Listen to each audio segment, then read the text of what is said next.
¿Qué pasó? ¿Cómo vamos? ¿Ya estás escribiendo tu cuento? Yo te voy a dar unos tips, ¿no? Unos tips para que te ayude a escribir tu cuento, te quede más padre, ¿sí? ¿De dónde viene el concepto de cuento? Dice que viene de latín, fíjate, de una palabra que es computus, computarizar. Pues ahí de computus viene la palabra cuento.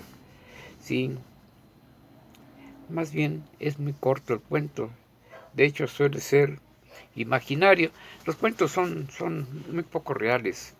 La mayoría son inventados.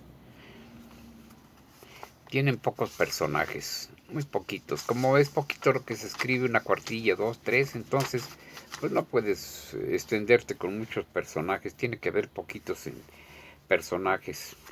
A veces es uno solo. Sí, tiene que ser muy breve la narración, breve. Tradicionalmente los cuentos se estructuran partiendo de una introducción. Es muy importante la introducción. Fíjate que los grandes cuentistas como Cortázar, lo repito mucho, pero utilizan mucho dar un tip en qué va a acabar el cuento. Al principio veladamente te dicen en qué va a acabar. ¿Con qué fin? Que durante la lectura del cuento estés buscando ese final y eso te amarre, en cierta forma te atraiga y no lo dejes el cuento hasta que termina. Eso es bueno, es una buena técnica. Decir el final al principio, nomás acuérdate, velada, escondida.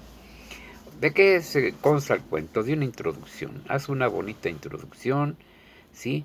Platica de qué se va a tratar, cuál es el problema. Luego viene ya el desarrollo, que es el conflicto. El desarrollo, el conflicto nudo también le llaman. Es un nudo que hay que desenrollar, ¿sí? Es muy importante. Entonces, introducción, desarrollo y nudo. Y luego el final, aguas que en el final puede ser de muchas formas. Puedes narrarlo a tu gusto o puedes dejarlo abierto. Yo, por ejemplo, tengo un cuento que se llama El Cafetín Encantado. Este cuento se trata de un evento maravilloso que se da en el teatro, pero nadie sabe qué es, poca gente. Entonces, todo el cuento están hablando de ese evento maravilloso, de lo que pasa ahí en un teatro maravilloso, en un cafetín en Francia, en los inicios, con unos gnomos y cosas muy raras. Total que cuando ya empieza el final, lo dejan abierto. Se levanta el telón y ahí acaba el cuento. Entonces, pues dices, ¿qué pasó, no? ¿Qué hice yo? Dejé el cuento, el final, para que la gente pusiera su final feliz. Así hacen ahora muchas telenovelas que ve mi mujer, me platica que hasta varias versiones de los finales para que la gente quede contenta y vea más sus churritos, digo, sus telenovelas. Sí, eso es muy padre, ¿sí? Hay cuentos tradicionales que se repiten en varias versiones. Por ejemplo, yo he visto ahora Caperucita Roja y Blancanieves y esos cuentos, pero ya es significados por muchachos jóvenes. Esos jovencitos lo protagonizan, lo desarrollan en el cuento y les queda bonito. No se diga Romeo y Julieta, ya ves que eso lo hemos visto en tantísimas versiones, ¿no? ¿Cuáles son las características de los cuentos? Pues los comienzos pueden ser determinados y se habla de tiempo y espacio. ¿Hace cuánto? ¿En dónde? ¿Sí? No sé por qué, pero el número 3 y 7 siempre se repiten los cuentos. Siempre aparece un 3 o aparece un 7. Los tres cochinitos, los 7 enanitos. Sí, pero siempre. Los personajes malignos suelen ser feos. Ay, son muy feos. En cambio, los buenos son bondadosos, son guapos, son bonitos.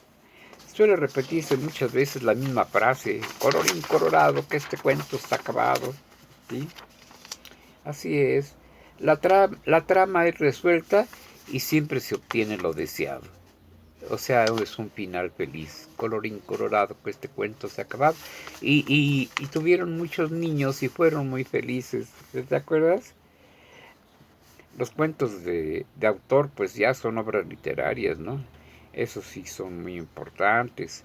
Y los escribió Juan Rulfo. Oh, imagínate cuántos.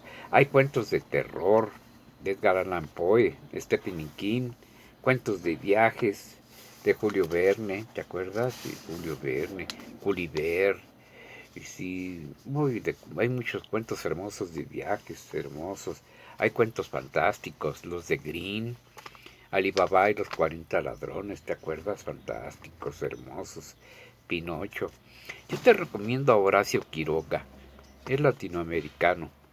Sí, pero escribe muy buenos cuentos. Está catalogado como uno de los grandes de los cuentos. Horacio Quiroga, al- al- a la altura de Julio Cortázar, ¿eh?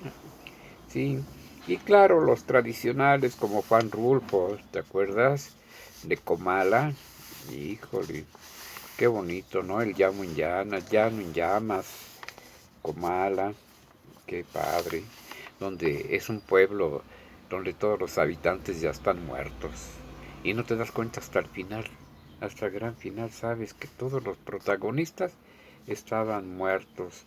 Juan Rulfo, qué maravilla, ¿no? Termina tu cuento, que te quede bonito. Vas a ver que va a ser así.